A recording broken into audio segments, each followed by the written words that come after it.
재혼한 지 거의 1년이 되어갈 무렵이었다. 남편 정화의 생활은 평온했다. 그는 세심하고 다정했다. 나이 차이가 좀 있었지만 그의 성숙한 배려가 오히려 나를 편안하게 했다. 야, 오늘 저녁은 내가 만들게. 당신은 쉬어. 괜찮아요. 제가 할게요. 아니야, 당신 요즘 피곤해 보여. 내가 할게.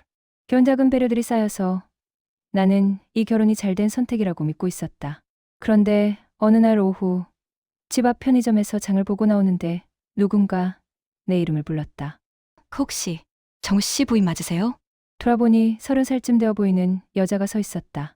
얼굴은 창백하고 눈 밑에는 다크서클이 짙게 깔려 있었다. 네, 그런데요? 저는 정우 씨 전처의 딸 지수라고 해요. 나는 순간 멈칫했다. 저는 전처에게 딸이 있다고 했었다. 하지만 관계가 좋지 않아 일찍 독립했고 연락하지 않는다고 했다. 아버지가, 아니, 정우 씨가 재혼하셨다는 거 알아요. 그래서 찾아왔어요. 지수의 목소리는 떨리고 있었다. 갑자기 찾아와서 놀라셨죠? 그런데 꼭 드릴 말씀이 있어서요. 혹시 잠깐 시간 괜찮으세요? 나는 본능적으로 불안했다. 하지만 거절할 수 없었다. 그녀의 눈빛에는 간절함이 있었다. 카페로 갈까요? 우리는 근처 조용한 카페로 자리를 옮겼다. 지수는 한참을 망설이다가 떨리는 손으로 커피잔을 쥐었다. 뭘 말씀하시려고요? 이모님도 어쩌면 피해자일 수 있어요. 무슨 말씀이세요? 지수는 깊게 숨을 들이쉬었다. 어머니가 돌아가신 거 알고 계시죠? 네. 조 씨라 말해줬어요. 정전사고로. 지수는 쓴웃음을 지었다. 정전사고요? 네, 그렇게 보고됐죠. 하지만 저는 그게 사고가 아니었다고 생각해요. 네. 이모님, 어머니는 원래 요양원에 계셨어요. 나는 놀랐다. 저는 전처가 병원을 싫어해서 집에서 돌았다고 했었다. 어머니는 폐질환이 있으셨어요. 산소호흡기를 달고 계셨는데 요양원에서는 의료진이 승무시단 상주했어요. 상태도 안정적이었고요. 지수는 컵을 내려놓으며 말을 이었다. 그런데 어느 날 정우 씨가 갑자기 어머니를 퇴소시켰어요. 집에서 편하게 요양하게 하겠다면서요. 그게 이상한 건 그거예요.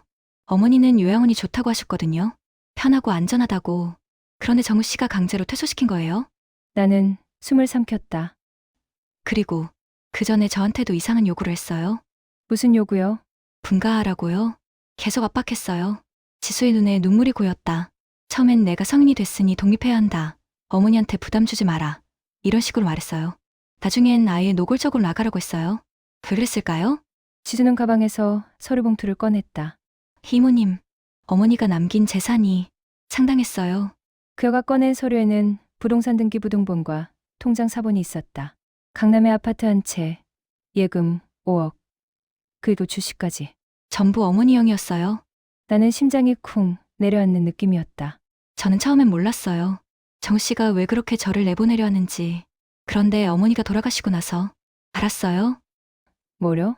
제가 집에 있으면 그 사람이 어머니 재산에 혼자 접근할 수 없었던 거예요. 제가 지켜보고 있으니까요.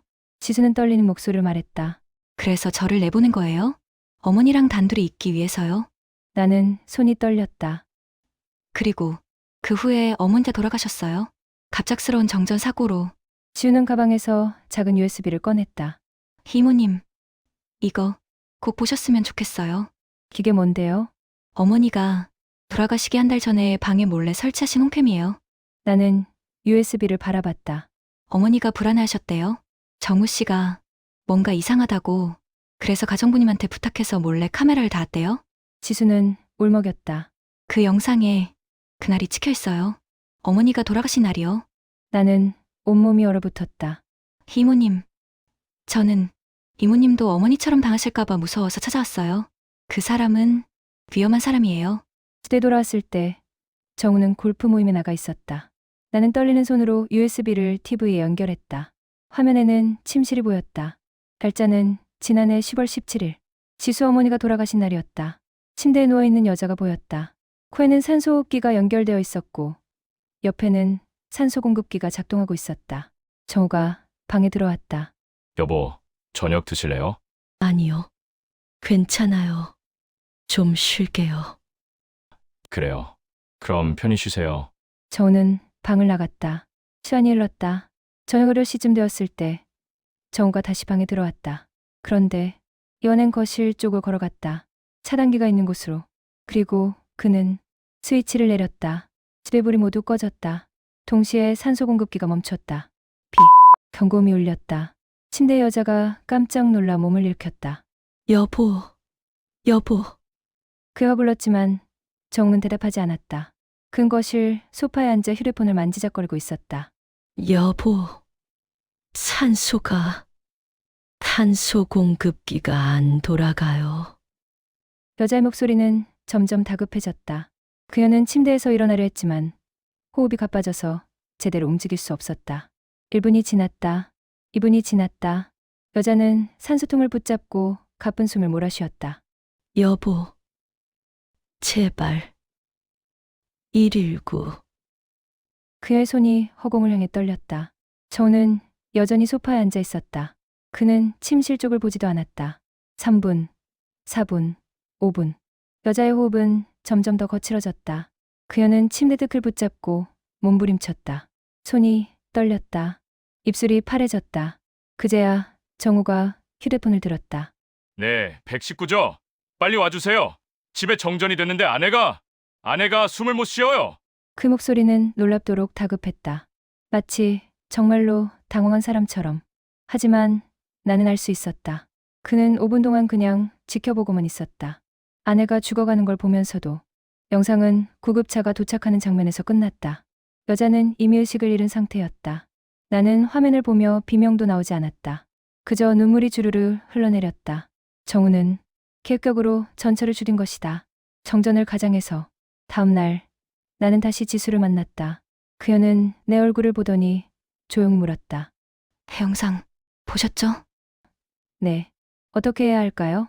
나는 잠시 망설이라 말했다. 경찰에 신고는 안 했어요? 못했어요.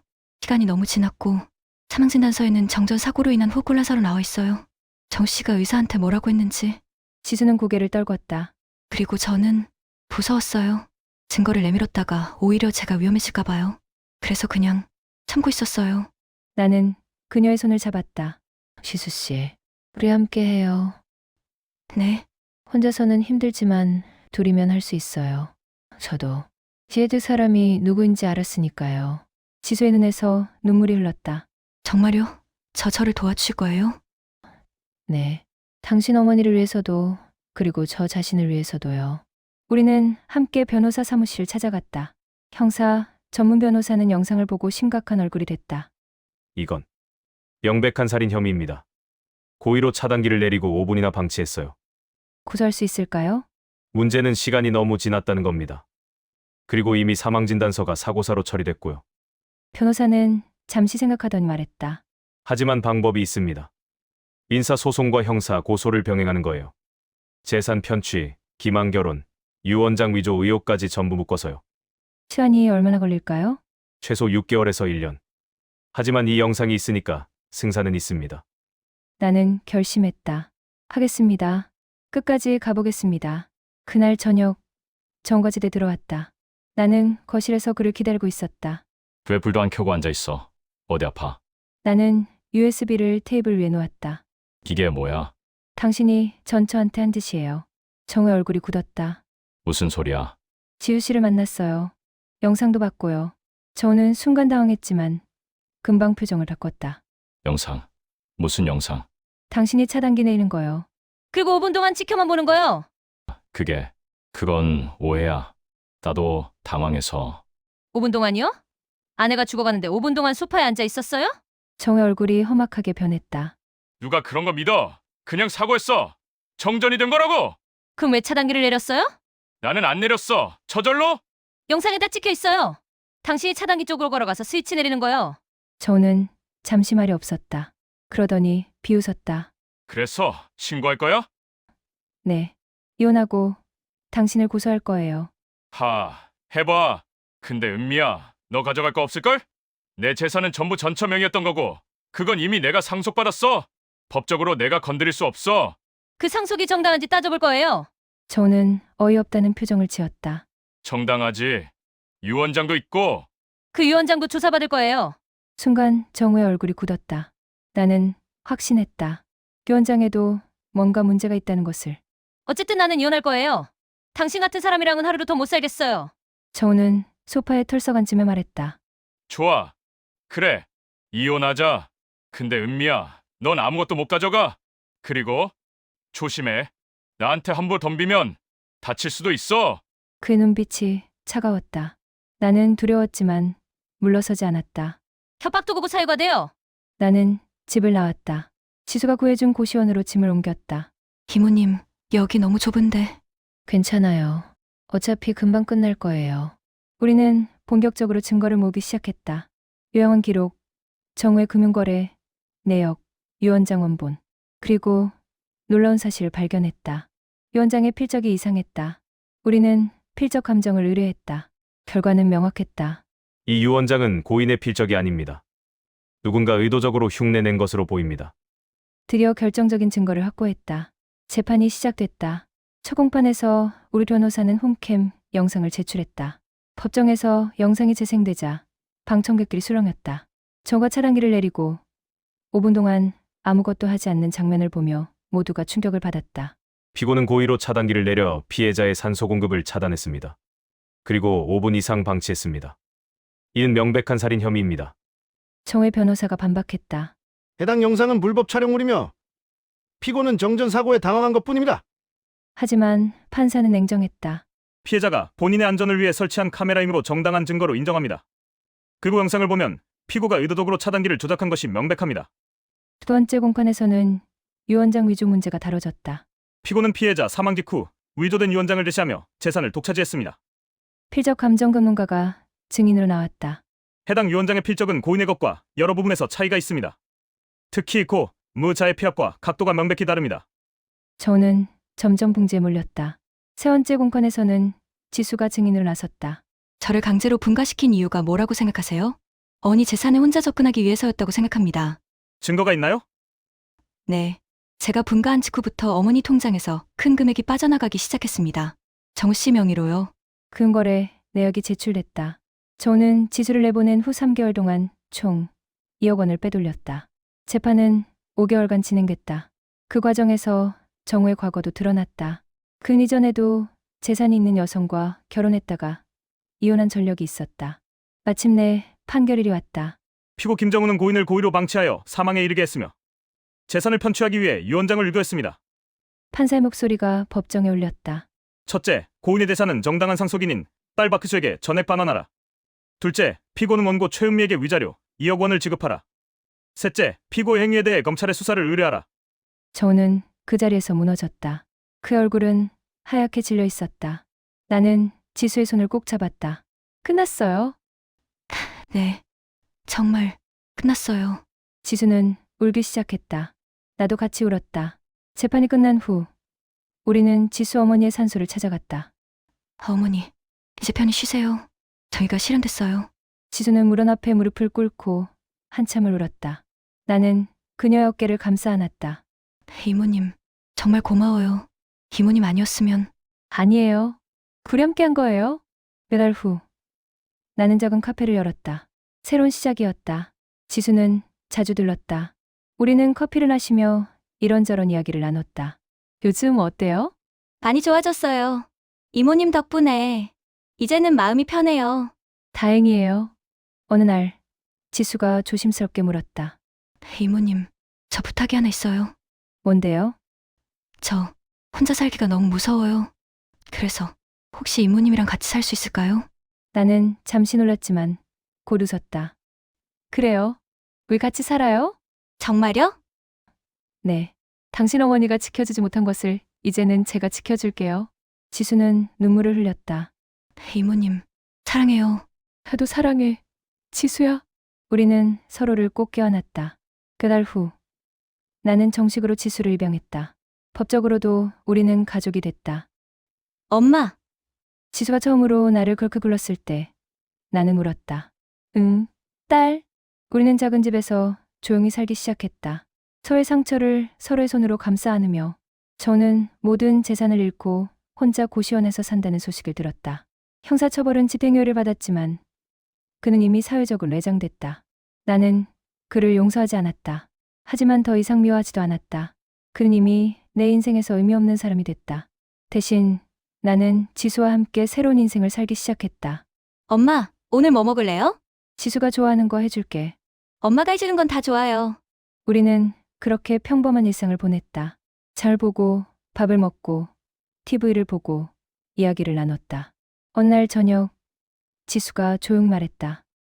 엄마, 저 정말 행복해요. 나도 그래. 엄마가 아니었으면 저는 아마 혼자 무너졌을 거예요. 지수야, 엄마도 너 덕분에 다시 일어섰어. 우리 둘 다 서로를 살린 거야. 지수는 내 손을 잡았다. 엄마는 제가 가진 가장 큰 축복이에요. 나는 웃으며 말했다. 우리 둘 다야? 이제 진짜 가족이잖아. 창밖으로는 봄비가 내고 있었다. 우리는 창가에 나란히 앉아 빗소리를 들었다. 엄마, 내일은 날씨 좋대요. 그래? 그럼 내일 공원 갈까? 좋아요. 우리는 함께 웃었다. 과거의 상처는 여전히 있었지만 이제는 서로가 있었다. 지수는 어느 날 대학 진학을 결심했다. 엄마, 저 심리학 공부하고 싶어요. 그래? 좋은 선택이야. 저 같은 사람들을 도와주고 싶어요. 상처받은 사람들이요. 나는 지수를 안아줬다. 넌 정말 멋진 사람이 될 거야. 지수는 열심히 공부했다. 나는 카페를 운영하며 그녀를 응원했다. 2년 후, 지수는 대학에 합격했다. 우리는 함께 기뻐하며 울었다. 엄마, 붙었어요. 축하해, 우리 딸. 우리는 서로를 껴안고 한참을 울었다. 행복한 눈물이었다. 지수는 대학을 다니면서도 주말마다 카페에 와서 나를 도왔다. 엄마, 손님 많네요. 그러게. 요즘 장사가 잘 돼. 엄마가 커피를 잘 만드셔서 그래요. 우리는 함께 웃으며 일했다. 손님들은 우리를 보며 말했다. 모녀 사이가 정말 좋으시네요. 네, 감사합니다. 우리는 그저 웃었다. 피는 섞이지 않았지만 우리는 진짜 가족이었다. 어느 날 지수가 남자친구를 데려왔다. 엄마, 소개할 사람이 있어요. 그래? 어서 와요. 젊은 남자가 들어왔다. 그는 정중하게 인사했다. 안녕하세요. 지수 어머님. 편하게 앉아요. 우리는 함께 차를 마셨다. 그는 착한 청년이었다. 지수를 잘 부탁해요. 네, 어머님. 지수 정말 소중하게 생각해요. 나는 웃으며 고개를 끄덕였다. 지수가 떠난 후 그녀의 남자친구가 말했다. 어머님, 지수 정말 대단한 사람이에요. 그렇지? 힘든 일도 많이 겪었는데 그걸 딛고 일어섰잖아요. 어머님 덕분이죠.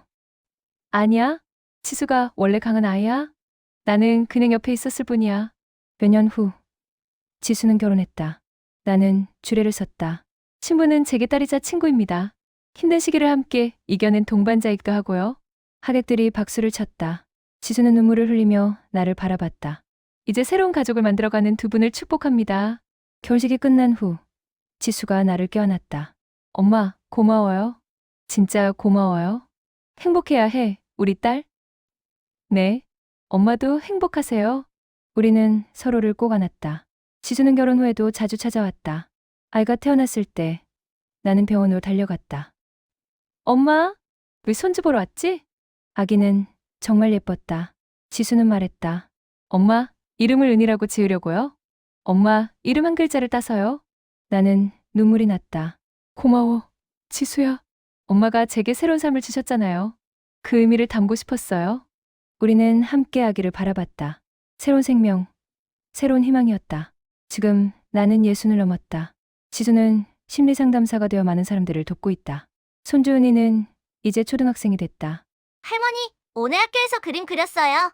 그래, 뭘 그랬는데? 우리 가족이요. 엄마, 아빠, 할머니, 그리고 나.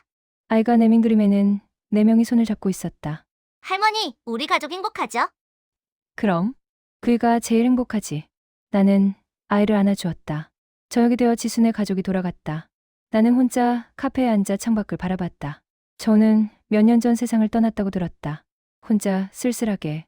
나는 그의 부고를 듣고도 아무 감정이 없었다. 대신 나는 지수와 그녀의 가족을 생각했다. 우리 함께 만들어낸 행복을 생각했다. 휴대폰이 울렸다. 엄마, 집 잘 들어갔어요. 오늘도 고마웠어요. 응, 우리 딸 조심히 들어갔구나. 엄마, 사랑해요. 나도 사랑해. 저를 끊고 나는 딘 카페를 바라봤다. 여기서 지수와 함께 웃고 울고 이야기 나눴던 시간들이 떠올랐다. 우리는 피 한 방울 섞이지 않았지만 진짜 가족이 됐다. 상처를 딛고 일어선 우리는 서로의 빛이 되어 주었다. 창밖으로 별이 빛나고 있었다. 나는 조용히 중얼거렸다. 고마워요, 지수야. 엄마도 너 덕분에 행복해. 그리고 나는 웃었다. 진심으로. 여러분의 구독과 좋아요로 와즘썰을 응원해주세요.